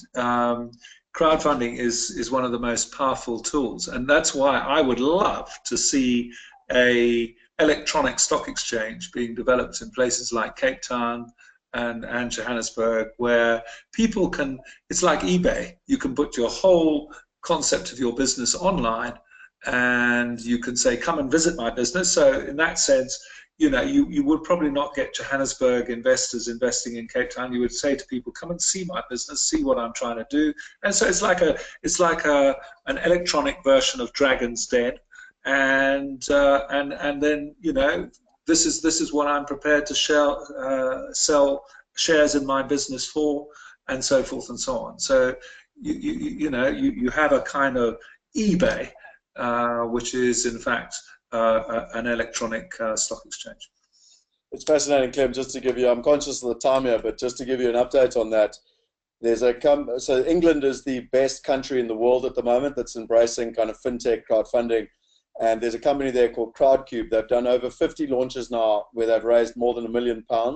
One of the more recent ones, they launched £1 million in 98 seconds. It went on to raise £10 million, and it's had a massive, and it's really been supported by the government. And it's had a massive impact on starting businesses and that very job creation you were talking about earlier. And my point is that big businesses in this tough economic environment, because this is the slow growth century compared to the last 40 years of the last century. We're in a slow growth environment. As I said, we're in an aging world which tends to, as I said, clockwork flag ticking away, which keeps growth rates low. So it's going to be medium-sized and small business where the real action is if you really want to make money. And yeah, having said that, we get back to dividends, and dividends being an important component, but it doesn't alter the fact that the real capital gains are going to be made in small and medium-sized business with new ideas. Well, the good news is, just by the way, is that Caroline De Silva's come out, and we've actually been invited by the FSB to meet with them on Monday. So we really are making progress now in South Africa around some of these new technologies, which is really exciting. So watch the space. Niley said that there's a great book that people should look at called from Harry Dent on demographics. It's called Demographic Cliff. So I think that's probably a lot of what you're talking about with the grey flag. Someone's asked here, I think you've asked it about the populist, the kind of the radical socialist undertones, and the concern that if they're losing votes, that they do a knee-jerk reaction, similar to, I presume, like a Zimbabwe, where it was running actually pretty well for 20-odd years, and then they knee-jerked with the whole land thing to try and get back results. How does one plan for that from a scenario perspective, a flags perspective? Yeah, my point about the independence of judiciary and other institutions flag comes into play there, because it's very difficult to get the singularity of power as president of this country that you can get in some of the other African countries. And indeed, you know, I think it's quite a good thing that the military in this country also operate as an independent unit.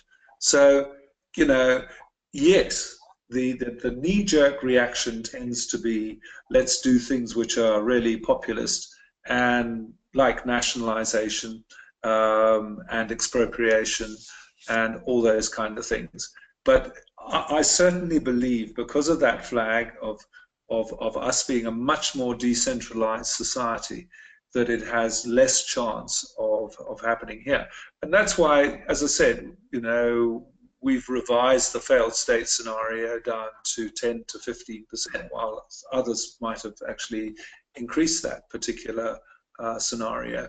But yeah, we you know, if you look at just ordinary South Africa, living every day in South Africa, there's an immense amount of goodwill and an immense amount of talent right across the country. So yeah, I don't think that we need that polarization. And indeed, I have to say that, you know, yes, the government has changed the cabinet, and or president has changed the cabinet, and all that has happened, but we haven't actually had, you know, the sort of really nasty rhetoric being intensified since that reshuffle happened. But obviously, you've got to watch. There's an important, I think, mid-year meeting of the ANC, and then one's got to watch the way the new leader is selected later in the year to get the real feel for that kind of scenario, which, as I said, affects one's whole investment strategy, and obviously, in the end, affects the strategy of where you want to live with your family. Clem, a quick, I want to respect your time, and there's hundreds of people online here asking questions as fast as we're answering them. Are you okay for a few more, and then we'll wrap it up? Yeah. Which means I'm a good forecaster, because I said 2 hours and you said 90 minutes. Fantastic. So there's a great question here. It's on a different level, but it's asking, I would like to know what your thoughts are around Bitcoin and other cryptocurrencies, and how you see them impacting the world of finance and banking in comparison with fiat currencies in general. Does he see cryptocurrencies and gold as smart investments for the average person in order to hedge their fast depreciating paper money?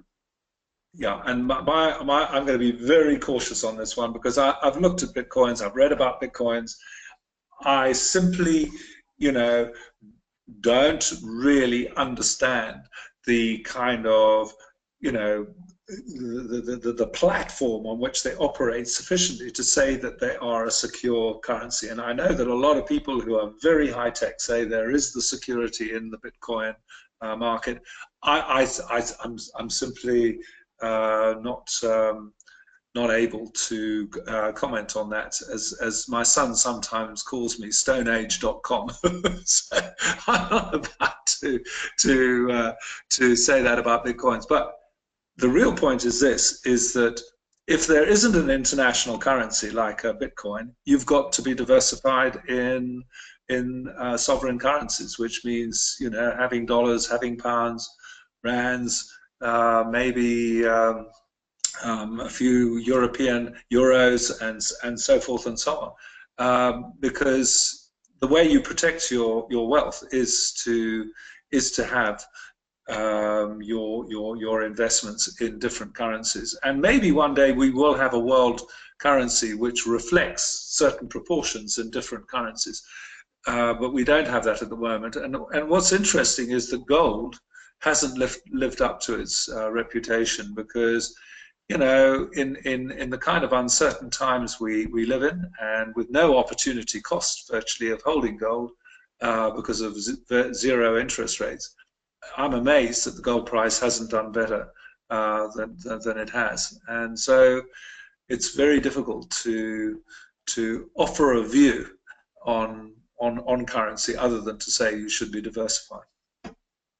Just a quick one. I get asked that question quite a lot, and I actually come back to what you said about income. I'm always careful of anything, whether it's gold or Bitcoins, if it's purely on capital growth and not on income. So, Yeah. people just need to be aware of that. James asked a question, where do we see the global property market going, etc. I think from my perspective there, I'm going to go into that in a lot more detail in the next couple of weeks of those events. And I think you have mentioned it to an extent. I don't know if there's anything you wanted to add around it. Not really. As I said, and I said it, to you when you were writing the book and previously, given the grey flag of the aging of the European population, America is definitely a more attractive market, and it was for me an interesting chart that you put up where you showed that the real value of property is still below where it was in 2006 in America, whereas, as I said, the stock market has actually doubled.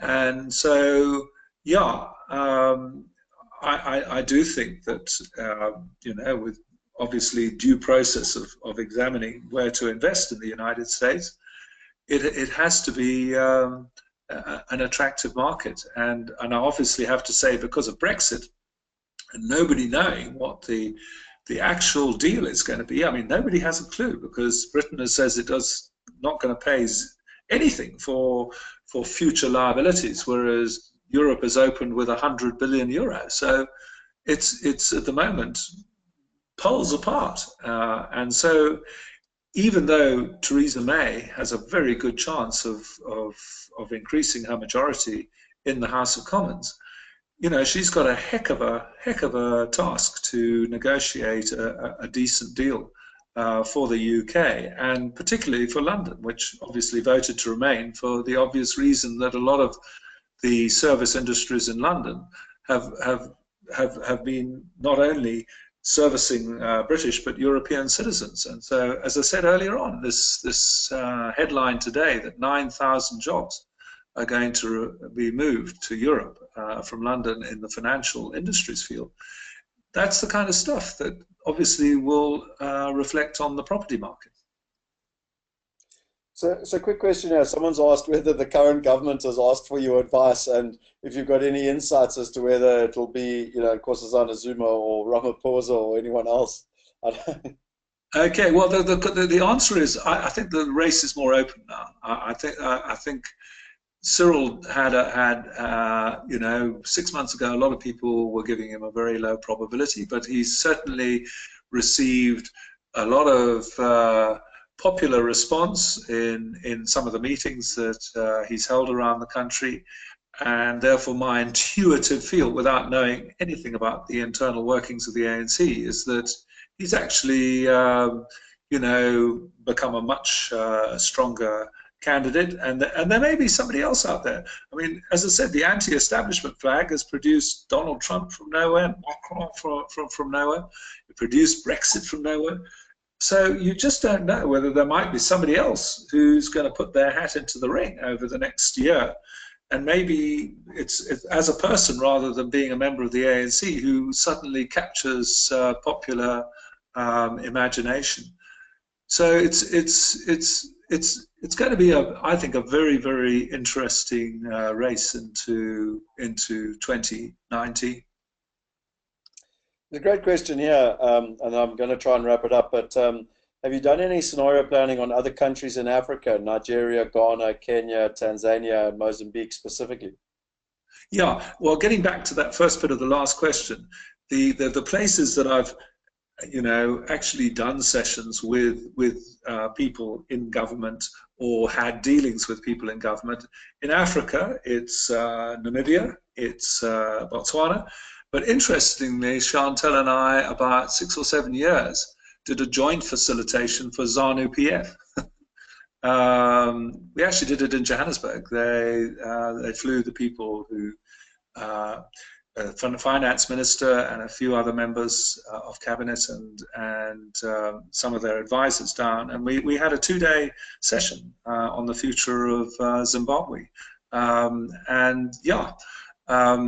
I don't know how much they've used that for the internal strategy of ZANU-PF, but there's some very bright minds in the party, and I just hope they come to the fore now, because Zimbabwe's in a very tough situation.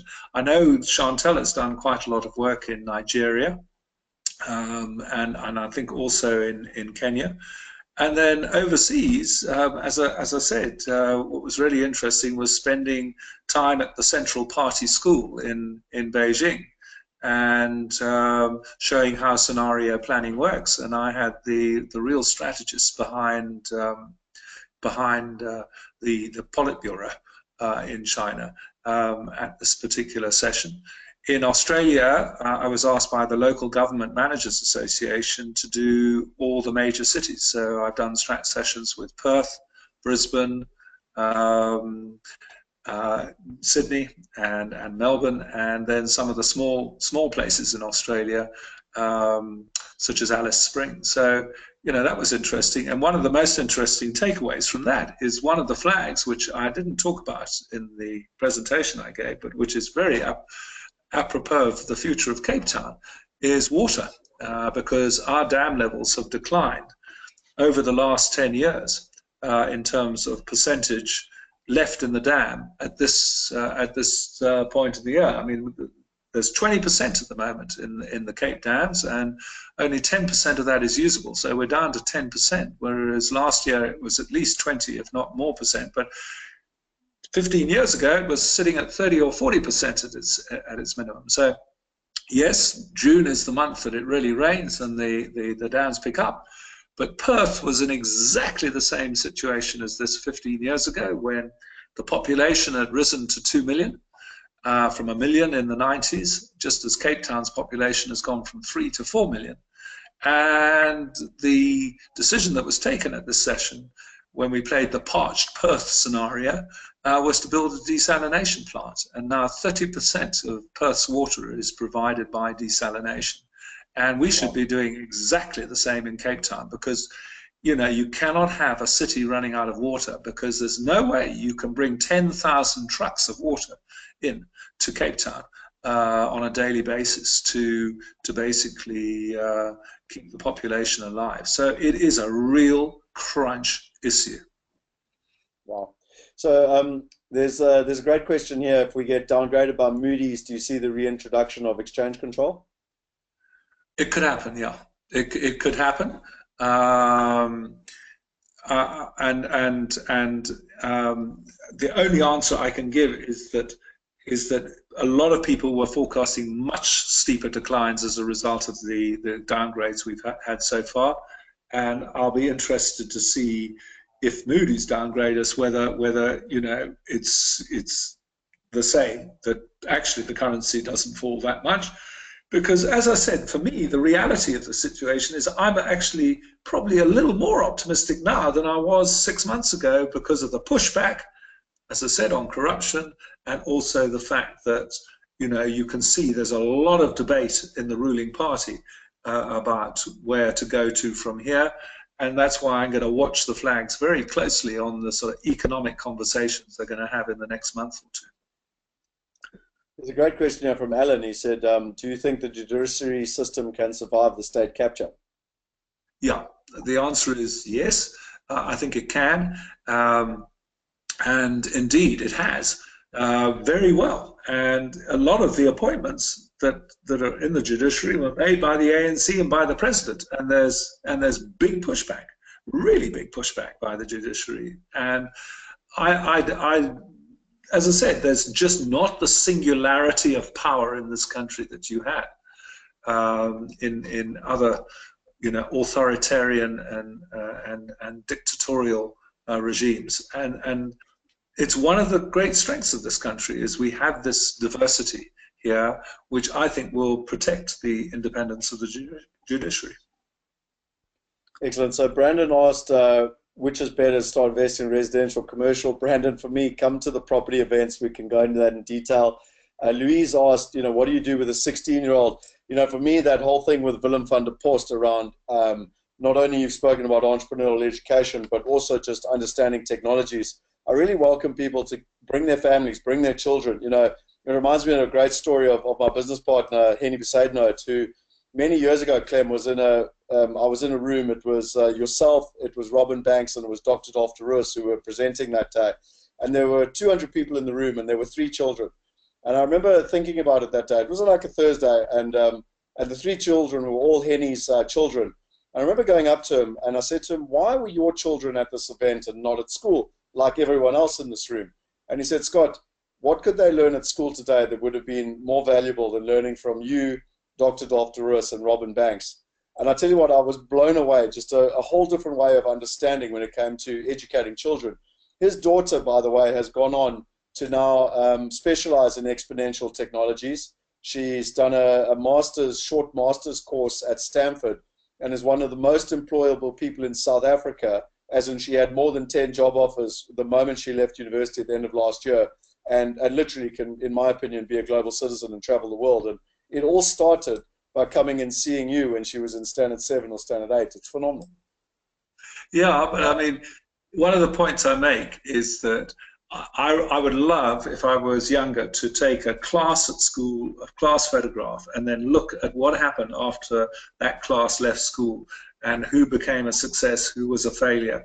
Because I actually feel that there's very little correlation between success at school and success afterwards, because you get the most amazing people who don't do well at school but become incredible entrepreneurs afterwards. And if you look at Bill Gates, if you look at Mark Zuckerberg, if you look at Stephen Jobs, they weren't great students, but they just had that flair which led to them doing well. And of course, recently Forbes voted the #1 entrepreneur in the United States is Elon Musk. And Elon was educated at Pretoria Boys High. And you know, in his book, he thought he was bullied and everything else. And so, yeah, I just like to get it across to young people that, you know, that being a success in afterlife is not dependent on how well you do at school. It's how well do you relate to people? How well do you convert your idea into a product and then sell that product? Obviously, I want those kind of skills to be taught at school. Yeah. Look, I think that's a good note to end off on. And, you know, to use your analogy, which you even put on the very front of the book here, I hope the book will convert readers into foxy property investors. You know, for me, I think it's an awesome way to end off where, you know, whether it's to children or whether it's to adults, it's about being foxy now. It's about educating yourself. It's about getting access to the right information and ultimately, you know, being that entrepreneurial. And when you look at Elon Musk, one of the things, and it's a fantastic book, I would highly recommend everyone reads it. But really, there's one thing that I believe we're truly, truly privileged of as South Africans, and that's that we've got tenacity. We've got the ability to deal with chaos. You know, there's a great saying that I heard once about chaos management.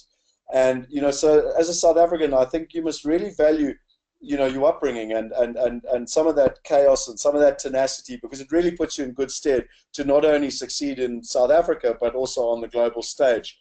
You know, it kind of gives me, you know, to finish off, you know, you've got to ask yourself, whether it's in business or investing, what business are you in today? Where are you going to be in 3 years? Where are you going to be in 10 years?